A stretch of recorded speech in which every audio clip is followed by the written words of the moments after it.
As we have been discussing the auxiliary verb be in the last 3 lectures,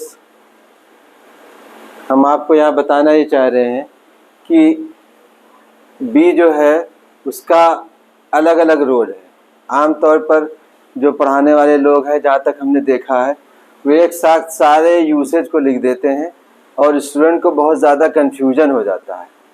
sentence को बनाना और sentence को बनाना सिखाना और सेंटेंस को रटा देना, क्योंकि 1000 एग्जाम्पल्स भी आप याद करने के बाद अंग्रेज़ी नहीं बोल पाएंगे और ना ही लिख पाएंगे। आपको क्लासरूम में बैठ करके कुछ सेंटेंस का रटा देना और उसके बाद उसी को पूछ लेना। आपको लगता है, जैसा पहले भी हमने एग्जाम्पल दिया था, कि किसी एक मैदान में ड्राइविंग को करना और बात है और सड़क पे निकल करके ड्राइविंग करना और बात है। प्रैक्टिकली यहाँ पर ये बात पढ़ने की ज़रूरत है। हम चाहें तो बहुत सारे हैज़ है आपको यहाँ बताने की कोशिश ये है कि ये एज एन एक्सिलरी वर्ब ही काम कर रहा है, सहायक क्रिया के तौर पर जो आप सुनते चले आ रहे हैं। ए भी ये भी है और ए भी ये भी है, ठीक है ना। और अगर हम वैसे ले बी, जिसे पिछले लेक्चर्स में आप देखेंगे जहां हमने हमारे वीडियोस में, तो आप उसकी डिटेल, हमने पहले भी कहा कि हम एक सीक्वेंस से स्टेप बाय स्टेप चल रहे हैं। ये नहीं कि परफेक्ट टेंस को ला के सिंपल में मिला दिया, सिंपल को प्रेजेंट कंटिन्यूअस में मिला दिया, नहीं, स्टेप बाय स्टेप एक एक टर्म्स की जब आपको क्लैरिटी होगी तभी आप चीज़ों को अच्छी तरह से समझ पाएंगे। बहुत ज़्यादा एक्टिंग से ही कोई नॉलेज को ट्रांसफ़र नहीं किया सकता। Acting is different from teaching.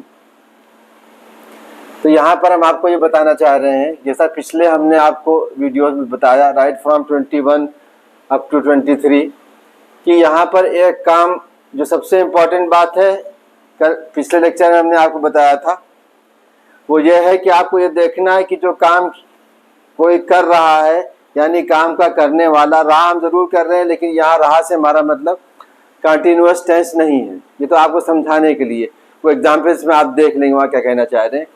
आपको इस बात पर ध्यान देना और उसी पर कंसंट्रेट करना है कि यह काम करने वाला यहाँ मौजूद है कि नहीं मौजूद है। तो यहाँ आज हमने कोशिश की है कि उसमें इतने ज़्यादा बहुत सारे जो ट्रांसलेशन है, स्ट्रक्चर्स हैं, वो एक पार्टिकुलर टेंस में बहुत ज़्यादा क्लैरिटी नहीं दे सकते। इसीलिए हमने देखिए कि प्रेजेंट सिंपल में, पास्ट सिंपल में और सिंपल फ्यूचर सिंपल में और प्रेजेंट कंटिन्यूअस में कंपैरेटिव स्टडी नहीं करवाई आप लोगों को, लेकिन आज यहाँ क्लैरिटी बहुत आसानी से हो सकती है। इसलिए हमने एक यहाँ कंपैरेटिव चार्ट बनाया है। तो थोड़ा सा आप ध्यान देंगे, यहाँ हम वही बात कह रहे हैं कि यहाँ पर कर्ता यानी सब्जेक्ट मौजूद है और यहाँ पर कर्ता गायब है। आप कहीं साहब अजीब बात कर रहे हैं, लिखा भी है और वही वर्ड भी है, फिर भी कह रहे हैं, ये कौन सी बात है? ये तो अपनी बात को, अपने स्टेटमेंट को खुद ही काट रहे हैं। नहीं, ऐसा नहीं है, हम गलती से या धोखे से नहीं लिखा, ये इंटेंशनली जानबूझ करके दोनों तरफ एक ही एग्जाम्पल लिए गए हैं। तो यहाँ पर आप ये जान लीजिए कि ये जो वर्ड है, तीनों एग्जाम्पल्स हमने अलग अलग लिए हैं। तीनों चीज़ें, इनका नॉर्मल फंक्शन ही यही है कि एक जज या तो एक्विट करता है या कन्विक्ट करता है। वो बड़ा वर्ड है, अभी हम सिंपल वर्ड पर आते हैं। एक्विट का मतलब होता है दोष मुक्त करना, ACQUIT, और कन्विक्ट माने होता है सजा देना। कन्विक्ट का मतलब, कन्विक्ट दो तरह से काम करता है, convict as a verb as well as a noun. तो जो मुजरिम होता है, दो चीजें हैं, मुजरिम और मुल्जिम में फर्क है। यहाँ आपकी नॉलेज के लिए इस बात को बता दें, कन्विक्ट जो है, जिसको कोर्ट में सजा सुनाई जा चुकी हो, वो कन्विक्ट है, ठीक है। और जिसके ऊपर आरोप लगाया गया हो, वो एक्यूज्ड है। उसको उर्दू का लफ्ज ज़्यादातर हमारी जुडिशरी में यूज होता है। तो कन्विक्ट हम कहते हैं मुजरिम को और एक्यूज कहते हैं मुल्जिम को। आपने सुना भी होगा फिल्मों में डायलॉग में कि मुल्जिम हाजिर है, यानी अभी उसके ऊपर चार्ज कोई प्रूव नहीं हुआ है, उसको गिल्टी नहीं होल्ड किया गया है by any honourable court, right. चलिए हम लोग अपने सब्जेक्ट पर आते हैं, हम लॉ को नहीं डिस्कस करना है यहाँ पर देखिए कि ये जो जज है ये काम कर रहा है, यहाँ पर ये भी सब्जेक्ट की तरह काम कर रहा है, ये करता है, ये भी यहाँ पर सब्जेक्ट है और ये भी यहाँ पर सब्जेक्ट है। यहाँ पर शक्ल सब्जेक्ट की है लेकिन ये subjective form of an object है। आमतौर पर ऑब्जेक्ट को बाद में लिखा जाता है, लेकिन जब ऑब्जेक्ट के ऊपर काम होता है तो इसको हम शुरू में रख देते हैं। क्यों? क्योंकि यहाँ जब सब्जेक्ट को गायब कर दिया जाता है तो बात पूरी नहीं होगी। आप बात समझ में आ रहे? अगर हम इसको शुरू में नहीं रखेंगे ऑब्जेक्ट को तो ये बात पूरी नहीं होगी, ठीक है ना। जैसा कि हमने पहले ही बताया है, आप थोड़ा ध्यान देंगे कि इसका इफेक्ट इस पर आ रहा है, यानी सजा देने का काम इस पर हो रहा है, पढ़ाने का काम यहाँ पर हो रहा है और यहाँ पर गिरफ्तार करने का। देखने में बिल्कुल उल्टा लग रहा है कि आप कहेंगे जज को सजा दी जाएगी, टीचर को पढ़ाया जाएगा, सिर्फ इसीलिए कि आप इस भेद को, इस विरोधाभास को अच्छी तरह से समझ सकें, इस कंट्राडिक्शन को। क्योंकि जब तक आपको ये चीजें क्लिक नहीं करेंगी, स्ट्राइक नहीं करेंगी, तो ये क्लैरिटी नहीं पैदा होगी। एक बार अगर क्लैरिटी हो जाएगी तो आपको इसको समझने में बहुत आसानी होगी। खाली यही नहीं, अभी ये आगे चल के बहुत सारे फॉर्म्स में आपको मिलेगा, ठीक है ना। अब यहाँ थोड़ी सी हम बात ये कर दें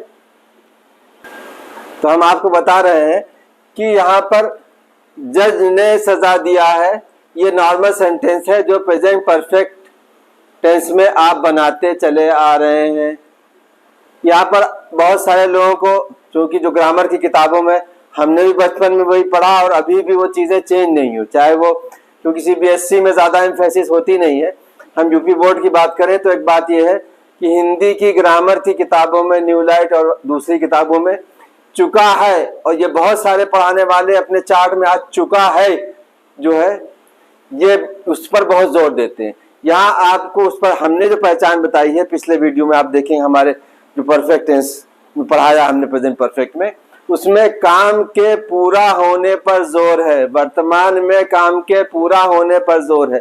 चाहे जज ने सजा दिया है तब भी वही मतलब होता है, जज सजा दे चुका है वो भी वही मतलब है, जज ने सजा दे दिया है वही मतलब है। असल बात समझने की है कि ये tense, this present perfect tense shows completion of action in the present.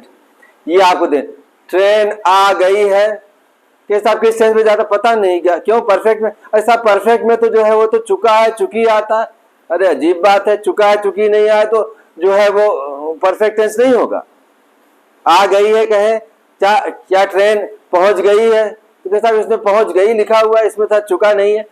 तो ये चुका चुकी वाला जो चक्कर है चार्टों में, वो बात अधूरी, हम ये तो नहीं कहेंगे गलत है, लेकिन बात अधूरी है। यहाँ उद्देश्य किसी को क्रिटिसाइज करने का नहीं है, बस बात सिर्फ इतना है कि बात को पूरी तरह अच्छी तरह समझाने का, एक बात ऐसी बैठ जाए जो पूरे टेंस को कवर करे। चलिए हम फिर अपने सब्जेक्ट पर आते हैं। यहाँ पर आप देखिए कि ये जज को सजा दी गई है। भाई जज मुजरिम होगा तो सजा नहीं दी जाएगी। तो यहाँ पर हमने जानबूझ करके जज को ये लिया है कि आपके दिमाग में जो कॉन्सेप्ट है और दोनों एग्जाम्पल एक है, तो इसीलिए है कि आप यहाँ देखें कि ये काम इसके ऊपर हो रहा है, ये टीचर को पढ़ाया गया है। अब हम इसे कुछ जैसे भी कह सकते हैं कि अध्यापक को पढ़ाया जा चुका है, चुका है में फिट हो जाएगा, लेकिन चुका है को सिर्फ पहचान न बनाया जाए। यहाँ ये देखा जाए कि वर्तमान में काम पूरा हो गया है। बहुत सारे इंग्लिश मीडियम के स्टूडेंट्स आते हैं, उनको बताया जाता है तो फौरन इसको पास्ट में ले जाते हैं, क्या साहब ये तो जो है वो पास्ट का है, इसमें सेकेंड फॉर्म लगी है या थर्ड फॉर्म लगी है, बड़ा कंफ्यूजन है। क्यों? क्योंकि ये क्लैरिटी शो नहीं की जाती। अच्छा, हम आपको एक बात और यहाँ बताना चाह रहे हैं कि अभी फिर इस बात को हम दोहरा रहे हैं कि आप इस बात पर ध्यान दीजिएगा कि be as an auxiliary verb भी डिस्कस किया जा रहा है, किया गया है, और उसकी सीरीज बनाई गई है, part A, part B, part C and so on. तो जब be as a main verb जो है वो उसको भी पढ़ाया जा चुका है, एक बार फिर उसको क्लियर करने के लिए हम लोग उसको डिस्कस करेंगे शॉर्ट में। तो यहाँ पर अब जो है वो परफेक्ट टेंस में दो बातें आ गई, एक जब काम कर रहा हो जो भी शब्द यहाँ पर शुरू में रखा, हम शब्द ही कह देते हैं, अभी सब्जेक्ट ऑब्जेक्ट का नाम नहीं लेंगे। उदाहरण के तौर पर अगर हम ये आपको बताना चाहें कि मिठाइयाँ खरीद ली गई हैं, चलिए साहब चुका नहीं आया लेकिन है इसी टेंस में, मिठाइयाँ खरीद ली गई हैं, तो यहाँ पर क्या होगा, स्वीट्स हैव बीन परचेज्ड या बॉट, ठीक है ना, स्वीट्स हैव बीन बॉट या परचेज।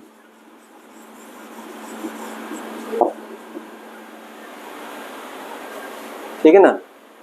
फिर किसी चीज को किताब दा लगा देते हैं पार्टिकुलर, क्योंकि सिंगुलर में ग्रामर का एक रूल ये है कि कोई भी सिंगुलर नाउन जो है, काउंटेबल सिंगुलर नाउन आएगा तो या उसके पहले आर्टिकल ए होगा या दा होगा, और बिना आर्टिकल के वो सेंटेंस गलत होता है। हमने यहाँ पर वो जज वो अध्यापक नहीं लिखा है, क्योंकि अभी बात इस पर जोर हो रहा था कि ये हैज या हैव या बीन को हम डिस्कस कर रहे थे, लेकिन ये बात यहाँ पर अधूरी है। यहाँ पर होना चाहिए कि वो जज, एक पार्टिकुलर, द शोज पार्टिकुलराइजेशन, ठीक है ना, इसलिए यहाँ पर बात आ रही है द बुक को छपा दिया गया, the book has been published, यानी किताब का प्रकाशन कर दिया गया है, ठीक है। And rest we will discuss, if you like it then subscribe, like and press the bell icon. Thank you.